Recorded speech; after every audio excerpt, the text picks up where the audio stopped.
26 आयतें तो दूर की बात, जिसका एक लफ्ज़ भी इधर से उधर नहीं हो सकता। कुरान में तो एक जो है नुक्ते की भी तब्दीली नहीं की जा सकती। जहाँ आला हजरत का ये कहना था कि कुरान की रोशनी में साइंस को समझिए। कुरान जो है वो साइंस एंड टेक्नोलॉजी का एक ख़ज़ीना है, चाहे वो दीनी तालीम हो या मजहबी तालीम या मॉडर्न एजुकेशन, सबका ख़जाना कुरान के पारों के अंदर मौजूद है। बरेली दर्पण में आपका खैर मकदम है। इस वक्त हम मौजूद हैं मदरसा अहले सुन्नत तालीमुल कुरान लोधी टोला में। यहीं पर ही दस्तारबंदी के प्रोग्राम का एहतमाम किया गया है। ख़ास तौर से कुछ तालिबे इल्म है जिनकी दस्तारबंदी चल रही है। मैं मदरसे के बारे में जानूंगा, दस्तारबंदी के बारे में जानूंगा और भी बहुत कुछ जानूंगा। मेरे साथ मदरसे के प्रिंसिपल साहब हैं, कारी अल्ताफ़ साहब। कारी अल्ताफ़ साहब, आपका बहुत बहुत खैर मकदम है बरेली दर्पण। शुक्रिया रिजवान भाई। जी जी, बहुत बहुत मुबारक हो। आज आपने जिस तरह का प्रोग्राम मुनक्किद किया है वो वाकई बहुत खूबसूरत प्रोग्राम लग रहा है। और जिस तरह से मैं तालिब इल्म को देख रहा हूँ जिनकी दस्तारबंदी की गई है, वाकई ऐसा लग रहा है जैसे दूल्हे की तरह सजे हुए हैं। क्योंकि जी जी, अब आप थोड़ा सा मुझे इस दस्तारबंदी के बारे में बताएं हज़रत। ये जश्न दस्तार हिफ्ज़ व क़िराअत ये हमारे मदरसे में सालाना होता है जी। और माशाल्लाह हमारा मदरसा 2003 से चल रहा है जी। हर साल इस मदरसे में 3, 4, 5, 6, 10 हाफिज़ कुरान बनते हैं माशाल्लाह। ये हमारे मदरसे की मेहनत व कोशिश है। हमारे मुआविनीन, हमारे जो दोस्त हैं, उनकी खिदमत गुजारी का ये सिला है। तो 3 हुफ़ाज़ हाफिज़ मोहम्मद वसीम और हाफिज़ मोहम्मद अनीस और हाफिज़ मोहम्मद नाज़िर रज़ा, ये 3 हाफिज़ बेहतरीन हाफिज़ माशाल्लाह यहाँ से फारिग हुए हैं माशाल्लाह। जैसे आपका प्रोग्राम है हिफ्ज़ व क़िराअत, जी जी। तो ये जिस तरह से यहाँ तालीम दी जा रही है, हिफ्ज़ व क़िराअत की तालीम दी आपने यहाँ के जो तलबा हैं, उसके बाद आगे की तालीम के लिए किस तरह के क्या प्रोग्राम रहते हैं यहाँ मदरसे के अलावा? साल ये दौर करते हैं या उसके बाद ये दर्जा मौलवियत में यहाँ मदरसे माशाल्लाह काफ़ी हैं, जिसमें एक जामिया नूरिया है, मंज़र इस्लाम है, मज़हर इस्लाम है, जामिया रज़ा है। जामिया नूरिया में 4 साल मैंने भी पढ़ाया है। जी। बड़े मदरसे हैं, वहाँ जाकर ये अपना एडमिशन लेते हैं, फिर मौलवियत की डिग्री वहाँ से हासिल कर लेते हैं माशाल्लाह। BA भी करते हैं माशाल्लाह। यहाँ हिंदी की और इंग्लिश की तालीम, इब्तदाई तालीम होती है। खास तौर से बड़ी शख्सियात हैं यहाँ पर, बहुत हजरत बैठे हुए आज हैं। हमारे करम फरमा डॉक्टर महमूद साहब, प्रोफेसर बरेली कॉलेज बरेली के अरबी के हेड ऑफ डिपार्टमेंट हैं, तशरीफ़ फरमा हैं। और हमारे करम फरमा डॉक्टर नसीम साहब मिसबाई साहब तशरीफ़ फरमा है। और शायर इस्लाम आमिर ज़फ़र साहब हैं, कारी नाज़िर साहब हैं, और ये सैयद लोग और हमारे स्टाफ के कारी ताबिश साहब हैं। ये बड़े यहाँ पर मौजूद हैं। डॉक्टर महमूद साहब किसी पहचान के मोहताज नहीं हैं, सारी दुनिया जानती है। मैं हज़रत से मुलाकात करना चाहूँगा, लेकिन उससे पहले मैं आपको मुबारकबाद देता हूँ। बहुत बहुत मुबारक हो आपको। आगे की क्या प्लानिंग, आगे क्या करना है? अस्सलाम वालेकुम। वालेकुम अस्सलाम। आलिम की तालीम हासिल करना। अच्छा, ये बताइए कितना वक्त लगा आपको हिफ्ज़ कंप्लीट करने में?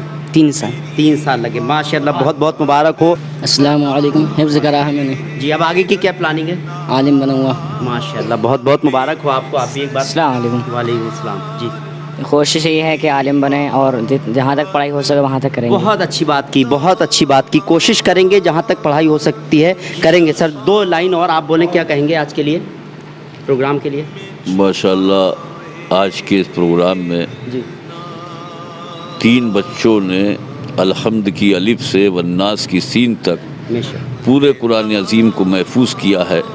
वो अज़ीम किताब जिसको इन्होंने अपने सीने में महफूज किया है, बेशक इसे कोई भी क़यामत तक नहीं बदल सकता। बेशक बेशक। ला तब्दीला लिकलिमातिल्लाह, ये अल्लाह का कलाम है जिसकी हिफाजत का ज़िम्मा खुद परवरदिगार आलम ने लिया है। बेशक बेशक, सुभान अल्लाह। आज जी कुछ नापाक लोग इस किस्म की साजिश रचते हैं जी अपनी पब्लिसिटी के लिए, माज़ल्लाह उस अज़ीम किताब के लिए कि इससे 26 आयतें निकाल दी जाएं।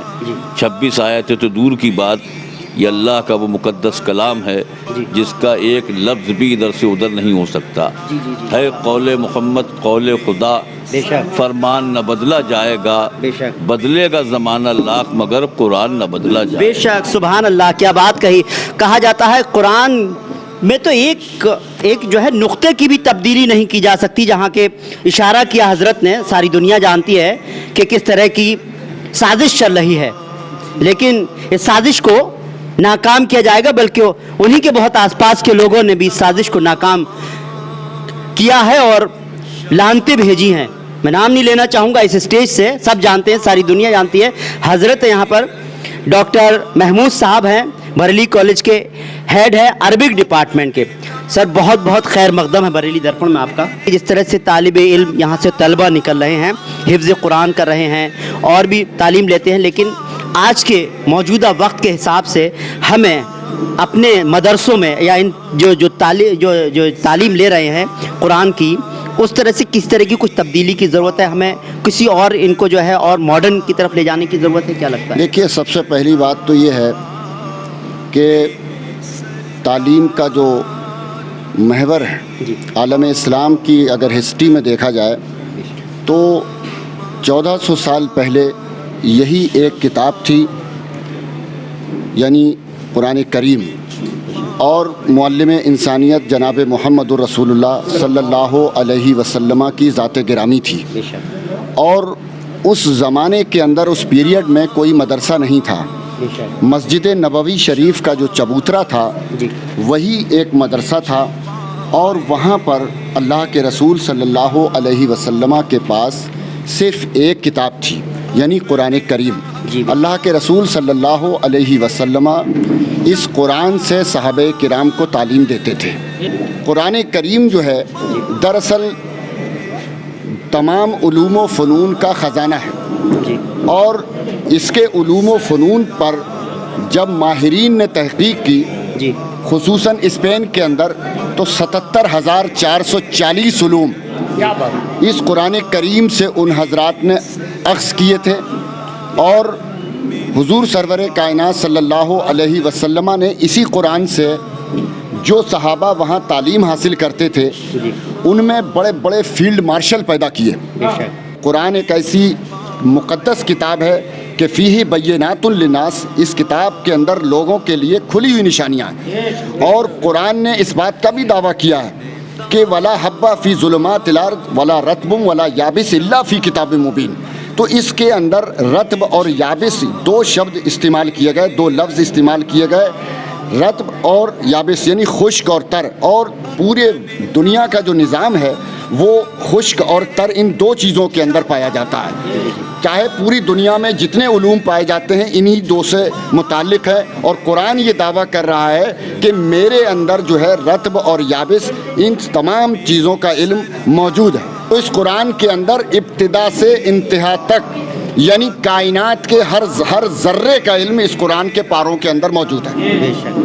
बेशक। तो बच्चे को सबसे पहले अगर ये कुरान की तालीम हासिल कर लेता है तो बच्चे का सीना नूरे इल्म से मुस्तनीर हो जाता है, रोशन व ताबनाक हो जाता है। जमीउल इल्मी फिल कुरान लाकिन तकासर अन्हु अफ़हामुर रजाली, यानी तमाम इल्म का ख़जाना, तमाम तालीम का ख़जाना, चाहे वो दीनी तालीम हो या मजहबी तालीम या मॉडर्न एजुकेशन, सबका ख़जाना कुरान के पारों के अंदर मौजूद है, मगर लोगों की अक्लें उसे समझने से कासिर व मजबूर हैं। जी सर, मैं वही सवाल करना चाहता हूँ, जो मदारिस हैं उनमें क्या हमें आज की तालीम के बारे में किस तरह से कुछ चेंज किया जा सकता है हमारे मदरसों में? जिस तरह से हम केरला में देखते हैं जो मदारिस हैं वहाँ पर जो है दीनी तालीम भी है और दुनियावी तालीम भी, तो हमारे यहाँ क्या इस तरह की ज़रूरत है, यही पूछ रहा हूँ। जो केरला के अंदर मद्रास वगैरह में जो मदारिस हैं हमारे, तो उन मदारिस का जो निसाब है वो जो बच्चा कुरान की तालीम हासिल किए हुए है तो वो इब्तिदा से ही जो कुरान की तालीम देते हैं तो इब्तिदाई कुतुब पढ़ाना शुरू करते हैं। तो यही बच्चा जिसका के सीने में कुरान करीम महफूज है, जब वो बच्चा आगे को बढ़ता है और जब मॉडर्न एजुकेशन की तरफ वो कदम बढ़ाता है तो मॉडर्न एजुकेशन हासिल करने के बाद वो कुरानी उलूम से पहले से बहरावर होता है। तो कुरान को वो सही माना में जदीद उलूम की रोशनी में समझने की कोशिश करता है। आला हज़रत अहमद रज़ा ख़ान साहब से प्रोफेसर अब्दुल सलाम ने ये बात कही थी कि आप साइंस की रोशनी में कुरान को समझिए, मगर आला हज़रत का ये कहना था कि कुरान की रोशनी में साइंस को समझिए, चूँकि कुरान जो है वो साइंस एंड टेक्नोलॉजी का एक ख़ज़ीना है। जहाँ ये एक तरफ उलूम दीनिया का ख़जाना रहा है इसके अंदर, तो दूसरी तरफ इसमें साइंटिफिक उलूम व फ़नून का ख़जाना भी है। तो जो तालीम हम आज बच्चों को देते हैं साइंसी तालीम, तो वो तमाम ख़जाना कुरान के अंदर है। तो बच्चे की तालीम बहुत बेहतर हो जाती है اور ایک وقت کے اندر اگر وہ قرآن بھی جانتا ہے اور سائنسی علوم پر بھی اسے عبور حاصل ہے تو ایک یہ سمجھیے وہ بچہ دنیا کے اندر بے حد کامیاب ہوگا. جیسے کیرلا وغیرہ کے اندر اگر قرآن بھی بچہ جانتا ہے، عربک بھی جانتا ہے اور عربی اسپیکنگ بھی جانتا ہے، جو آج دنیا کے اندر مثال کے طور پر یہ قرآن کی جو عربی ہے یہ اولڈ عربک ہے، اور آج جو دنیا کے اندر جو عربی اسپیکنگ والی جو عربی ہے یعنی بولنے والی جو عربی ہے وہ اس میں اور اس عربی میں زمین آسمان کا فرق ہے. دنیا کے اندر عربی سب سے زیادہ بولی جاتی ہے، تو جب بولی جاتی ہے تو اس کے اندر اس کے مترادفات بھی بہت ہیں، یعنی ایک ایک لفظ کے 20 معنی، 50 معنی، 100 معنی تک موجود ہیں. تو دنیا کی سب سے رچ زبان ہے یہ. تو اگر ایک بچہ قرآن بھی پڑھ لیتا ہے اور دینی علوم کے ساتھ وہ سائنٹیفک تعلیم بھی حاصل کر لیتا ہے، یعنی وہ ہائی اسکول سے لے کر اگر انٹر تک اگر اس کے پاس سائنس کے سبجیکٹ ہے تو وہ ایک بہترین عالم اور ایک بہترین سائنٹسٹ بھی بچہ وہ بن جاتا ہے. تو ایک بچہ وہ جو ڈائریکٹ ہائی اسکول اور انٹر کرنے کے بعد وہ سائنٹسٹ ہوا، اور ایک بچہ وہ جو قرآن کی تعلیم حاصل کرنے کے بعد ہائی اسکول اور انٹر کیا اس کے بعد وہ سائنٹسٹ ہوا، تو اس کی بصیرت اتنی زبردست ہوتی ہے کہ یہ دینی مذہبی علوم پر دسترس رکھنے کے بعد میں جو ہے وہ دنیاوی علوم پر بھی یہ دسترس رکھتا ہے یہ بچہ. جس طرح سے ہمارے والدین نے، ہم نے اشرفیہ مبارک پور کے اندر جب تعلیم حاصل کرنا شروع کیا تو وہاں پر مذہبی تعلیم سے ابتدا ہوئی، تو اس کے بعد میں پھر مزید یہ سلسلہ آگے بڑھتا رہا اور بخاری تک دینی تعلیم ہم نے حاصل کی. اسی برابر سے ہم پھر ہائی اسکول، انٹر اور بی اے وغیرہ بھی ہم کرتے رہے. جب ہم نے اس کو جب کر لیا تو دین اور دنیا یہ دونوں تعلیم ہمارے پاس آئیں، تو الحمدللہ ہم کسی بھی اسٹیج پر، چاہے دنیاوی اسٹیج پر جائیں یا دینی اور مذہبی اسٹیج پر جائیں، دونوں اسٹیج پر اپنی بات کہنے کی صلاحیت رکھتے ہیں الحمدللہ. کہ بچے کو جو ہے اگر قرآن کے ساتھ ساتھ جو ہے وہ سائنٹیفک علوم کی تعلیم ضرور دی جائے. مثال کے طور پر اگر بچہ اچھا قرآن جانتا ہے اور اچھی بصیرت رکھتا ہے، بہترین حافظ ہے، اس کے سینے میں قرآن کریم محفوظ ہے، اور وہ بچہ اگر ماڈرن عربک بھی جانتا ہے اور اگر انگلش بھی بہتر اسے آتی ہے تو وہ بچہ ہمارا گلف کے اندر قرآن سنانے کے لیے جا سکتا ہے. دنیا کے 3 بر اعظم ہیں، بر اعظم ایشیا، امریکہ، افریقہ. ان بر اعظموں کے اندر جو وہاں کی زبان ہے انگلش انٹرنیشنل زبان ہے، عربی بھی جانتا ہے اور وہ انگلش بھی جانتا ہے، تو وہاں جب وہ قرآن سنائے گا تو اس کی ایک اہمیت الگ قسم کی ہوگی. ہم اس تعلیم کو نہ حاصل کرنے کی بنیاد پر ہم نے قرآن تو حفظ کیا، مگر اس کے ساتھ میں ہم انگلش تعلیم سے اگر بے بہرا ہوئے اور ہم نے عربی تعلیم کو مزید نہیں حاصل کیا تو پھر ہم گلف کی سرزمین پر ہم قدم نہیں رکھ پاتے ہیں. اور غیر آج جو فائدہ اٹھا رہے ہیں وہ دراصل اسی بات سے اٹھا رہے ہیں کہ ان کے پاس میں دونوں تعلیم موجود ہے. اور ہماری پوزیشن یہ ہے کہ ہم مانگتے پھرتے ہیں، اغیار سے ہم مٹی کے چراغ، اپنے خورشید پہ پھیلا دیے سائے ہم نے. یعنی کہ خود قرآن میں سائنس اینڈ ٹیکنالوجی ہے جس طرح سے حضرت نے کہا، تو لیکن سمجھانے کی ضرورت ہے. یا پھر ہم ہم سائنس ٹیکنالوجی کو بھی اگر ساتھ میں جوڑ دیتے ہیں، کمپیوٹر ایجوکیشن جو بھی ایجوکیشن ہے، تو ہمارے مدارس میں پڑھنے والے طالب علم طلبہ جو ہیں وہ اور بہتر کریئر بنا پائیں گے. فی الحال مجھے اجازت دیجیے. نمسکار، ست سری اکال، آداب عرض. بہت اچھا.